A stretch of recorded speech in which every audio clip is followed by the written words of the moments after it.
Oke teman-teman calon insinyur, selamat datang di kunjungan lapangan virtual kita.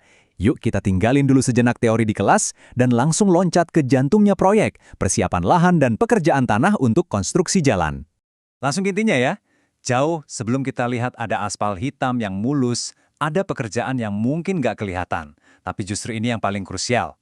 Fondasi dari semua jalan raya megah yang kita lewati itu bukan beton atau aspal loh, tapi tanah yang diolah dengan benar.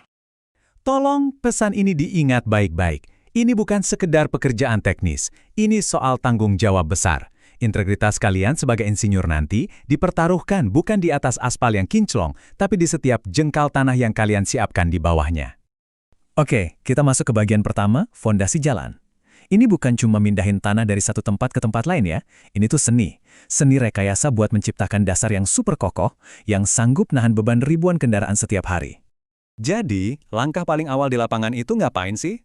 Gampangnya, kita bersihin dulu meja kerja kita. Kita harus pastikan area proyek itu benar-benar steril dari segala macam penghalang sebelum pekerjaan inti bisa dimulai. Proses pertama itu namanya clearing. Ya, sesuai namanya, ini pembersihan total semua yang ada di permukaan. Semak, pohon kecil, sampah, semua harus bersih. Anggap aja ini tahap sterilisasi area kerja kita. Nah, habis itu ada grooving. Ini lebih dalam lagi kerjanya. Kita cabutin semua sisa akar dan tunggul pohon sampai kedalaman yang ditentukan. Langkah ini penting banget, karena kalau ada material organik yang ketinggalan, nanti dia akan membusuk dan jadi titik lemah di struktur jalan kita. Dan, gambar ini nunjukin bedanya dengan jelas banget. Di kiri, itu bulldozer. Dia ini jagonya buat clearing. Tugasnya ya dorong-dorong material di permukaan. Nah, yang di kanan, itu ekskavator. Dengan kukunya yang kuat, dia efektif banget buat grooving, nyabutin akar sampai tuntas. Langkah persiapan ketiga yang sama sekali nggak boleh di-skip adalah stripping atau pengupasan tanah pucuk. Jadi kita kupas lapisan paling atas tanah, namanya topsoil, yang biasanya penuh sama material organik. Di lapangan, patokannya itu sekitar 20 cm. Terus kenapa ini wajib? Nah, ini logika teknis di baliknya. Topsoil itu kan isinya daun, akar, humus. Kalau kita timbun aja di bawah jalan, lama-lama material ini bakal busuk. Proses pembusukan ini menciptakan rongga udara. Nah, rongga inilah yang jadi biang kerok jalanan amblas atau retak di masa depan. Makanya tanah hasil stripping ini kita amankan, kita simpan, nanti di akhir proyek bisa dipakai lagi buat taman atau landscape. Jadi nggak ada yang kebuang. Oke, lahan udah bersih. Sekarang kita masuk ke fase pembentukan. Inilah yang namanya seni gali dan timbun, atau bahasa keren di proyek itu cut and fill. Disinilah kita mulai membentuk kontur jalan persis seperti di gambar rencana. Konsepnya sederhana tapi fundamental banget. Galian atau cut itu artinya kita gali atau potong tanah dari area yang ketinggiannya di atas rencana. Tujuannya ya buat nurunin permukaan. Sebaliknya, timbunan atau fill itu pas kita nambahin tanah di area yang lebih rendah buat naikin permukaannya. Nah, ini dia contoh kerjaan galian atau cut. Lihat kan gimana ekskavator itu seolah-olah makan bukit? Tanah dari sini nanti dipindahin ke area lain yang butuh timbunan, atau dibuang kalau memang berlebih. Presisi jadi kunci di sini. Dan ini kebalikannya, pekerjaan timbunan atau fill. Material tanah itu dihamparkan lapis demi lapis, nggak bisa langsung tebal. Dan setiap lapis, ini harus, wajib, dipadatkan sampai sempurna sebelum kita nambahin lapisan di atasnya. Kita ini sedang membangun tanah, bukan sekedar menumpuk. Galian itu sendiri ada jenis-jenisnya.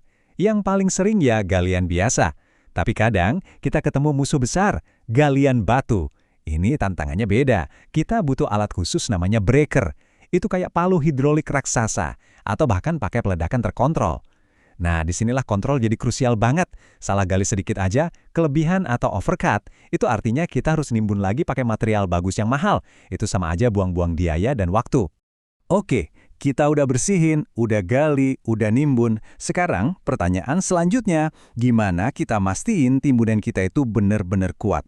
Nah, disinilah kita bongkar rahasia di balik tanah yang padat sempurna. Kalian di lab pasti udah hatam lah sama grafik ini. Ini kan nunjukin hubungan antara kadar air sama kepadatan, atau yang kita kenal sebagai Optimum Moisture Content atau OMC. Ini resep kadar air paling pas. Pertanyaannya, gimana cara kita menerapkan resep dari lab yang adem ini ke lapangan yang kadang panasnya minta ampun atau tiba-tiba hujan? Gini deh logika lapangannya. Kalau tanah terlalu kering, bayangin aja kayak pasir kering, butirannya susah nempel, nggak bakal padat. Solusinya, kita semprot, kita kasih air pakai water tanker. Sebaliknya, kalau tanah terlalu basah, misalnya habis hujan, pori-porinya penuh air. Pas dipadatkan, dia jadi kayak kenyal atau spongy. Solusinya, ya dijemur dulu, atau diolah pakai grader, biar airnya menguap dan kadar airnya pas. Dan ini adalah angka keramat dalam pekerjaan pemadatan. 20 cm. Ingat, ini baik-baik. Material timbunan itu nggak boleh dihamparkan lebih tebal dari 20 cm per lapis.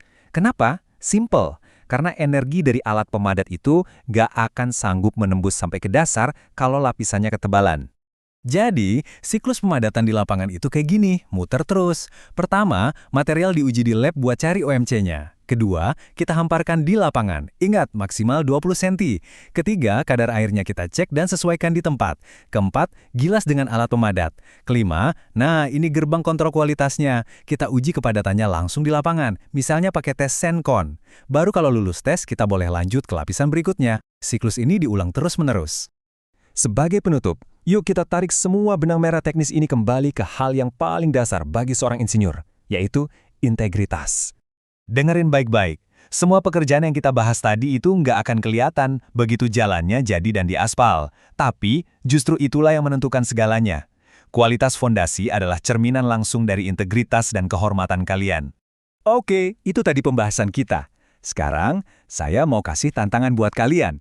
Coba deh pikirin, berdasarkan materi tadi, kendala tanah seperti apa sih yang paling umum ada? Atau yang kalian prediksi bakal jadi tantangan besar di daerah kalian masing-masing?